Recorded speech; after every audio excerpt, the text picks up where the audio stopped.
তাবলিগ মানে হলো পিঠে একটা ঘাটতি নিয়ে দল বল নিয়ে মসজিদে মসজিদে থাকবে, আর 30 দিন 40 দিন মসজিদে থাকবে, মানুষদেরকে নামাজের দিকে আহ্বান করবে। ঠিক না? কোরআন হাদিস বাদ দিয়ে, কোরআন হাদিসের দরকার নাই, ফাজাইল নামক বিভ্রান্ত একটা কিতাব, জাল হাদিসে একটা ভরা, পদে পদে অসংখ্যিত জাল হাদিসে ভরা। এই মুসলমান, এই দেশে প্রচলিত তাবলিগ নামে যে তাবলিগ চলছে, বাংলাদেশের অধিকাংশ মসজিদগুলোতে শুধুমাত্র তাবলিগ নামে কোরআন হাদিসকে মাইনাস করে বর্তমানে জাল হাদিস, জয়ীফ হাদিসে বলা ফাজাইলে আমল দিয়ে এই জাতিকে যুগের পর যুগ তারা মূর্খ বানাচ্ছে। এ মুসলমান, আপনি যদি জাতির কল্যাণ চান, আপনারা যদি এই জাতির কল্যাণ চান, তাহলে প্রচলিত জাল জয়ীফ হাদিসে ভরা মিথ্যা ভুয়া বানোয়াট কিচ্ছা কাহিনী দিয়ে ভরপুর এই ফাজাইলে আমল বাদ দিয়ে কোরআন হাদিস দিয়ে তাবলিগ চালান, আমরা তাবলিগ মেনে নেব ইনশাআল্লাহ। ঠিক কিনা? তাবলিগ যদি হয়, আল্লাহ তাআলা বলেছেন তাবলিগ করতে। এখন আমাদের ভাইরা তাবলিগ করে, কিন্তু ফাজাইলে আমল নামক একটা কিতাব ওদের কাছে মাস্ট থাকবেই। ওদের কাছে কোরআন আপনি খুঁজে পাবেন না, সিয়াসিত্তার কোনো কিতাব খুঁজে পাবেন না, শুধুমাত্র ফাজাইলে আমল পাবেন। ওদেরকে যদি বলেন যে ফাজাইলে আমলটা বাদ দাও, ওরা আপনার সাথে যুদ্ধ করতে রাজি আছে, কিন্তু ফাজাইলে আমল ছাড়বে না। ঠিক না? ফাজাইলে আমলে এমন এমন বিভ্রান্তকর ঘটনাগুলো আছে, আল্লাহ তাআলা এই জাতিকে হেদায়েত করুক, জোরে বলেন আমিন। আল্লাহ বলেছেন তাবলিগ করতে, সেটা কোন তাবলিগ? বাল্লিগ মা উনজিলা ইলাইকা মির রাব্বিক।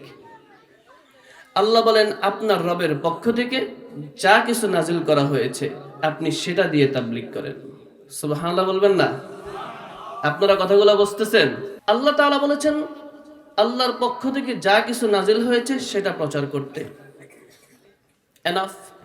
যদি মহান মালিক এতটুকু বলেই সীমাবদ্ধ করতেন বা এই কথা না বলতেন যে রাসূল আপনি তাবলিগ করেন, প্রচার করেন, তাহলে ওই যে কুষ্টিয়ার হুজুর পূর্বের শায়েখ বলে গিয়েছেন, ওরা তো আরো বহুত আছেন। কেউ তো 90 সালে সারা পৃথিবীতে সবকিছু করে ফেলেছেন, কেউ আবার আল্লাহর নাম নিয়ে অন্য নায়িকাকে দেখতে বলছেন, বিভিন্ন কথা বলেছেন। এ মুসলমান, আল্লাহ বলেছেন কোরআন আল্লাহর পক্ষ থেকে যা কিছু নাজিল হয়েছে, এই বাক্য আল্লাহর পক্ষ থেকে যা কিছু নাজিল হয়েছে সেটা দিয়ে তাবলিগ করতে। এ মুসলমান, এই জাতিকে তারা তাফসিরের নামে বিভ্রান্ত তাফসির শিখাচ্ছে।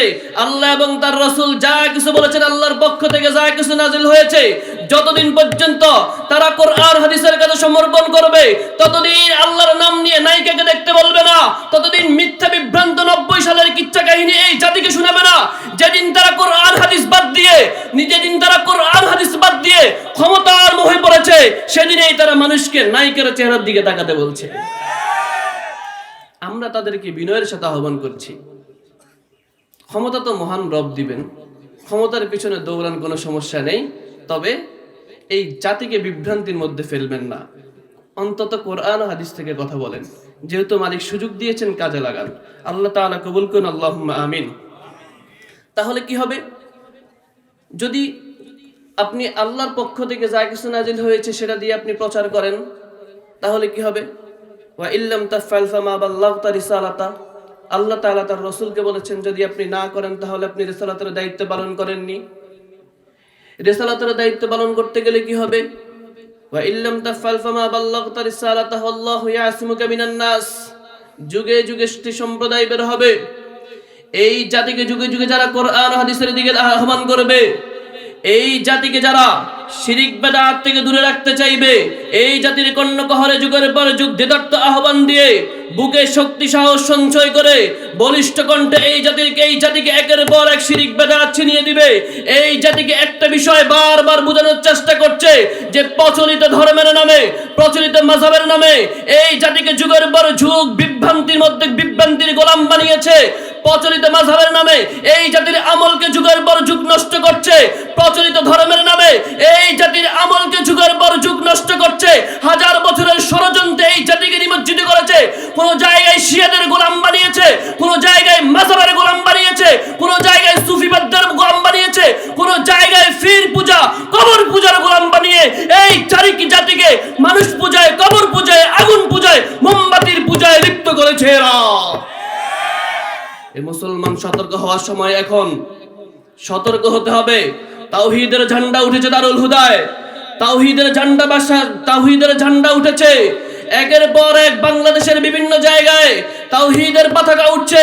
এই মুসলমান এখনো সময় রয়েছে শিরিক বেদাত থেকে মুখ ফিরিয়ে নিয়ে বিভ্রান্তকর মাযহাবের নামে যে ইসলাম চলছে, ইসলামকে তালাক দিয়ে কোরআন ও হাদিসের কাছে মাথা নত করো। ইনশাআল্লাহ মহান রব দুনিয়ার সর্বোচ্চ সফলতা এবং আখিরাতের কামিয়াবি দান করবেন ইনশাআল্লাহ। আল্লাহ তাআলা কবুল করুক, জোরে বলেন আমিন। আল্লাহ তাআলা কি করবেন? আল্লাহ তাআলা কি করবেন? মানুষ তো থাকবে, যুগে যুগে একটি সম্প্রদায় থাকবে, হকের কথা বললে তারা ঘাড়ি ভাঙবে, হকের কথা বললে তারা ঘর বাড়ি ভেঙে দিবে, হকের কথা বললে তারা, কোরআন ও সহিহ হাদিসের কথা বললে তারা মসজিদে তালা মেরে দিবে, কোরআন ও সহিহ হাদিসের কথা বললে তারা মসজিদ মাদ্রাসা করতে দিবে না। আমি নিজেও তো সাক্ষী, আমি নিজেও তো সেই দলের লোক ছিলাম। বহুত মসজিদ মাদ্রাসায় তো আমরা নিজে প্রত্যক্ষ পরোক্ষভাবে হামলা করেছি, নেতৃত্ব দিয়েছি। উদ্দেশ্য ছিল এই দেশে আহলে হাদিসদেরকে মাথা আচাড়া দিয়ে উঠতে দিব না। তাদের উদ্দেশ্য ছিল এই দেশে আহলে হাদিসদের মসজিদ মাদ্রাসা প্রতিষ্ঠা করতে দিব না। উদ্দেশ্য ছিল এই দেশে আহলে হাদিসদেরকে মাহফিল করতে দিব না। উদ্দেশ্য ছিল এই দেশে মদিনার ইসলাম কায়েম করতে দিব না। ও মুসলমান, যুগের পর যুগ হাজার বছর ধরে চেষ্টা করেছে, ওই জাতি সফল হতে পারে নাই। মদিনার ইসলাম এই দেশে আছে, থাকবে, মদিনার ইসলাম এই দেশে চলবে ইনশাআল্লাহ। ষড়যন্ত্র চলবে, আর আমিও তো ছিলাম, আমি জানি তাদের গোপন খবর। এখন আমার বিরুদ্ধে তো বহুত ষড়যন্ত্র আছে, সোশ্যাল মিডিয়ায় যারা জানেন দেখবেন বহুত ষড়যন্ত্র আছে, মামলা হয়েছে, বহুত কিছু হয়েছে, বলতে চাই না, শুধু এতটুকু বলতে চাই, ষড়যন্ত্রকারীরা কখনো সফল হয় নাই, ষড়যন্ত্রকারীরা কখনো সফল হতে পারবে না। আল্লাহ তাআলা বলেছে ওয়া ইল্লাম তাফআল ফামা বাল্লাগতা রিসালাতু আল্লাহু ইয়াসিমুকা মিনান নাস। মানুষ তো ষড়যন্ত্র করবেই, মানুষ তো ষড়যন্ত্র করবেই, ষড়যন্ত্রকারীরা ষড়যন্ত্র করবে, দ্বীনকে ঠেকিয়ে রাখতে চাইবে, আমাকে ঠেকিয়ে রাখতে চাইবে। আমি তো তেমন কেউ না, যারা সহিহ আকীদার কথা বলবে, কোরআন হাদিসের কথা বলবে, তাদেরকে ঠেকিয়ে রাখতে চাইবে, চতুর্দিক থেকে কোণঠাসা করতে চাইবে। কিন্তু তারা, তাদের পূর্বপুরুষরা, তাদের বাপদাদারা ইতিপূর্বে সফল হয় নাই, এখনো সফল হবে না, কিয়ামত পর্যন্ত সফল হবে না ইনশাআল্লাহ। আল্লাহ তাআলা কবুল করুন, আল্লাহুম্মা আমিন। তো মাযহাবের নামে এই দেশে কি চলছে আমরা একটু সেদিকে আলোকপাত করছি। ইমাম আবু হানিফা রাহিমাহুল্লাহর কয়েকটি প্রসিদ্ধ বক্তব্য আছে, আপনারা জানেন। হাশি ইবনে আবিদিনের প্রথম খণ্ডে 68 নম্বর পৃষ্ঠায় প্রসিদ্ধ একটি কথা, ইযা সাহাল হাদিস ফাহুয়া মাযহাবি, আপনারা সবাই জানেন। আল বাহরুর রায়কের 6 নম্বর খণ্ডে 293 নম্বর পৃষ্ঠায় রয়েছে, লা ইয়াহিলু লিহাদিন আন ইয়াফতিয়া বিকাওলিনা মা লাম ইয়ালাম মিন আইনা কুলনা।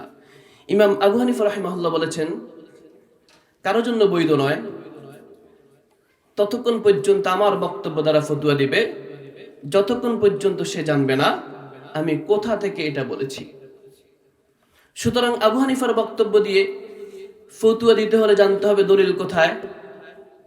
আফসোস এবং দুঃখ পরিতাপের বিষয় হলো, আবু হানিফা রাহিমাহুল্লাহর এমন বহুত বক্তব্য আছে। আমাদের হানাফি মাযহাবের সবচেয়ে প্রসিদ্ধ অন্যতম একটি কিতাব হলো হেদায়া, আরো বহুত কিতাব রয়েছে। হেদায়া নিয়েই বলি, যদিও প্রত্যেকটা কিতাবের রন্ধে রন্ধে অসংখ্য মিথ্যাচার রয়েছে, বিভ্রান্ত ফতোয়া রয়েছে। হেদায়া কিতাব নিয়ে বলছি। হেদায়া কিতাব যিনি লিখেছেন, এই মুসান্নিফের জন্ম হয়েছে 593 হিজরিতে, ইমাম আবু হানিফা রাহিমাহুল্লাহর মৃত্যু 150 হিজরিতে, 443 বছর পরে জন্ম হয়েছে। 443 বছর পরে জন্ম হয়ে উনি কিতাব লিখেছেন ইমাম আবু হানিফার নামে, অথচ 493 বছর পরে জন্ম যার হয়েছে তার সাথে ইমাম আবু হানিফার সাথে দেখা হওয়ার কোনো সুযোগ নাই। তো কেউ তো সুযোগ হয় নাই, ঠিক না? ইমাম আবু হানিফার সাথে দেখা হয় নাই, সুযোগ হয় নাই। তাহলে ইমাম আবু হানিফার নামে মাসালা লেখলো কেন? 12,000 মাসালা কি করে সংকলন করলো? শুধু তাই নয়, হেদায়া কিতাবের সবচাইতে দুর্বল পয়েন্ট হলো 12,000 মাসালা আছে, একটা মাসালারও দলিল নেই। নাউজুবিল্লাহ বলবেন না? আপনারা কথা বলেন না। আপনারা হেদায় কিতাব চিনেন না মনে হয় অনেকে।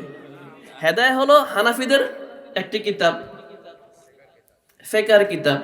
ফেকার কিতাব আর হানাফি মাযহাব প্রতিষ্ঠিত হলো ফেকার উপরেই। হানাফি মাযহাবের কিতাবটা প্রতিষ্ঠিত হলো ফেকার উপরে। তো আসেন আমরা সেখান থেকে কিছু বিভ্রান্তকর ফতোয়া আপনাদের সামনে তুলে ধরছি। তার আগে ইমাম আবু হানিফা রাহিমাহুল্লাহর আরো কিছু বক্তব্য আছে। যেমন আমির সানারি রাহিমাহুল্লাহ, ওনার একটি বিখ্যাত কিতাব রাফুল আস্তার লিইবতালি আদিল্লাতিল কারিনা বিফারিন নার, এই কিতাবের 28 নম্বর পৃষ্ঠায় ইমাম আবু হানিফা রাহিমাহুল্লাহ বলেছেন, ওনার প্রিয় ছাত্রকে ইমাম ইউসুফ নামে আপনারা চিনেন, ওনার নাম ইয়াকুব আবু ইউসুফ নামে প্রসিদ্ধ, ওনাকে বলেছেন যে তুমি আমার বক্তব্য লিখবে না, তুমি আমার বক্তব্য লিখবে না, আমার বক্তব্য লেখার দরকার নেই, আমার বক্তব্য নোট করার দরকার নেই। উনি ওনার বক্তব্য লিখতে নিষেধ করেছেন। তার মানে বিষয়টা একেবারেই সহজ যে ইমাম আবু হানিফার কোনো বক্তব্য লেখা হয় নাই। ইমাম আবু হানিফা রাহিমাহুল্লাহ আরো বলেছেন, ইক্কাজু ইমামি উলিল আবসার, এই কিতাবের 68 নম্বর পৃষ্ঠায় অত্যন্ত গুরুত্বপূর্ণ একটি কথা, ইযা কুলতু কাওলান ইউখালিফু কিতাবুল্লাহ, যদি আমার কোনো বক্তব্য, ওনাকে একজন প্রশ্ন করেছে আপনার কোনো বক্তব্য যদি কোরআন হাদিস বিরুদ্ধে চলে যায়, কোরআনের বিরুদ্ধে চলে যায়, তাহলে কি করব? ইউখালিফু কিতাবুল্লাহ, যখন তখন কি করব? তিনি বলেছেন ছুঁড়ে ফেলে দাও আমার বক্তব্য। এরপরে অখবরুর রাসূল, যদি কোনো হাদিসের রাসূলের কথা কিংবা হাদিসের বিরুদ্ধে আপনার কোনো বক্তব্য চলে যায়, তিনি বলেছেন আমার বক্তব্য ছুঁড়ে দাও। ফাআতরুকু কাওলি, কোরআন এবং হাদিসের বিরুদ্ধে যদি আমার কোনো বক্তব্য চলে যায়, আমার বক্তব্য ছুঁড়ে ফেলে দাও, কোরআন এবং হাদিস অনুসরণ করো। সুবহানাল্লাহ, যারা বলেন সুবহানাল্লাহ। এটা কি শুধু ইমাম আবু হানিফার বক্তব্য? না না না, 4 ইমামের একই বক্তব্য ছিল। শুধুমাত্র ইমাম আবু হানিফার কথা এই জন্য বলছি কারণ এই দেশে ইমাম আবু হানিফা রাহিমাহুল্লাহর নামে মাযহাব প্রতিষ্ঠিত। 4 ইমামের এমন অনেক কওল রয়েছে। তার মানে ইমাম আবু হানিফা রাহিমাহুল্লাহ কোরআন এবং হাদিস বিরোধী ছিলেন না। কিন্তু ইমাম আবু হানিফা রাহিমাহুল্লাহর নামে এই দেশে অধিকাংশ কিতাব, অধিকাংশ বক্তব্য, অধিকাংশ মাসআলা আমাদের হানাফি ভাইয়েরা মানছে যেগুলো কোরআন হাদিস বিরোধী। তার মধ্যে কিছু উল্লেখ করছি। যেমন হানাফি মাযহাবের ফতোয়া চুরি ডাকাতি মাস্তানি নিয়ে হানাফি মাযহাবের বক্তব্য কি? হেদায় কিতাবের 2 নম্বর খণ্ডে 537 নম্বর পৃষ্ঠায় উল্লেখ রয়েছে যে সকল খাদ্য নষ্ট হয়ে যায় ক্ষণকালেই, যেমন দুধ, গোশত, এই সকল খাদ্যগুলো যদি চুরি করে তাহলে চুরির শাস্তি হবে না। গাছের ঝুলন্ত ফল ক্ষেত কাটার পরে সেগুলো যদি কেউ চুরি করে তাহলে চুরির শাস্তি হবে না। হেদায় কিতাবের 2 নম্বর খণ্ডে 527 নম্বর পৃষ্ঠায় উল্লেখ রয়েছে হানাফি মাযহাবের মতে কেউ যদি 2.5 তোলা রূপার মূল্য পরিমাণ চুরি করে তাহলে তার হাত কাটা হবে না। অথচ কোরআন বলছে চুরির শাস্তি কি আপনারা জানেন? হেদায় কিতাবের 2 নম্বর খণ্ডে 540 নম্বর পৃষ্ঠায় উল্লেখ রয়েছে কোরআন হাদিস সহ ইসলামিক বই যদি কেউ চুরি করে তাহলে তার হাত কাটা যাবে না। মক্কার মসজিদ থেকে কেউ যদি দরজা জানালা চুরি করে তাহলে তার উপর কোনো শাস্তি হবে না, চুরির জন্য তার শাস্তি হবে না। এবং কেউ যদি মানুষের সন্তান চুরি করে তারপরও তার চুরির জন্য হাত কাটা হবে না। নাউজুবিল্লাহ বলবেন না? শুধু কি তাই?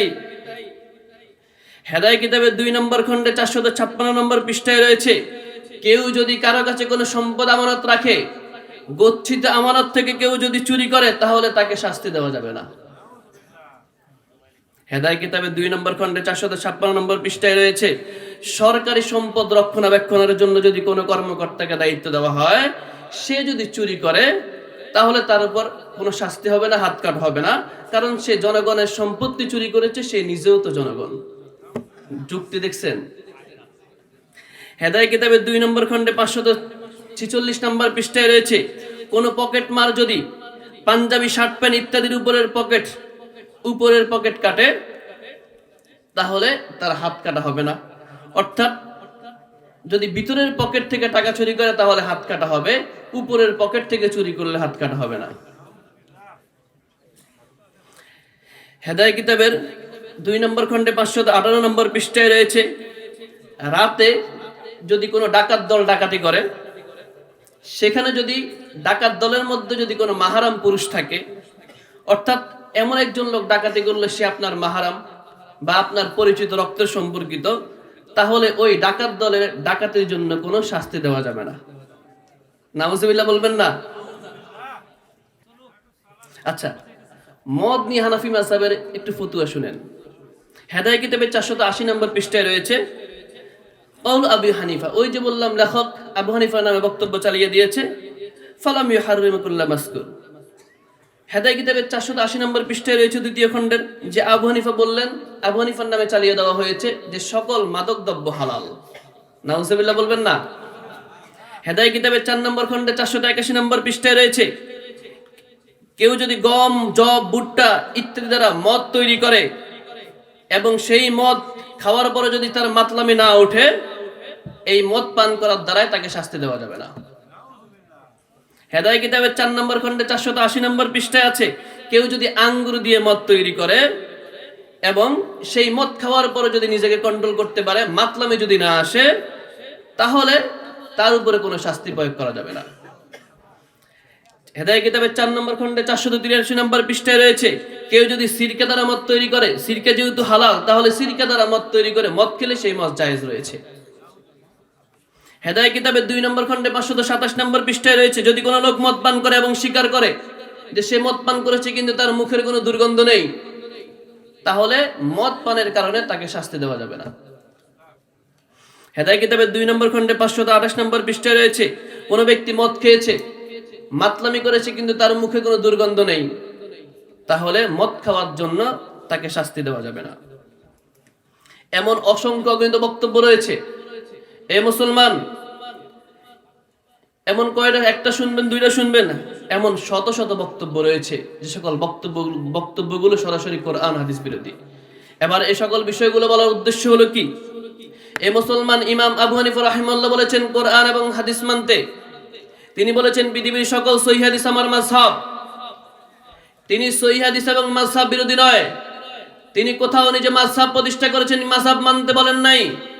কিন্তু তার নামে এই দেশে কোরআন হাদিসের বাইরে গিয়ে নতুন বিষয় তৈরি করে এই জাতিকে যুগের পর যুগ যেই গুমরাহ করছে, যুগের পর যুগ বিভ্রান্ত মাসআলা দিয়ে এই জাতির ঈমান আমল নষ্ট করছে যারা, তাদের কাছে আমরা বিনয়ের সহিত বলছি, বিভ্রান্তি ছাড়েন, কোরআন এবং সহিহ হাদিস মানেন। আল্লাহ তাআলা সকলকে সহিহ বুঝ দান করুন, বুঝার মতো তৌফিক দান করুন। আল্লাহুম্মা আমিন। যারা বলেন আল্লাহুম্মা আমিন। যা কিছু কথাবার্তা বলেছি মহান রব ভুল বেয়াদবি ক্ষমা করে দেন, আমাদের সকলকে সহিহ বুঝ দান করুন এবং দারুল হুদা মাদ্রাসাকে আল্লাহ তাআলা কিয়ামত পর্যন্ত কবুল করুন। আল্লাহুম্মা আমিন।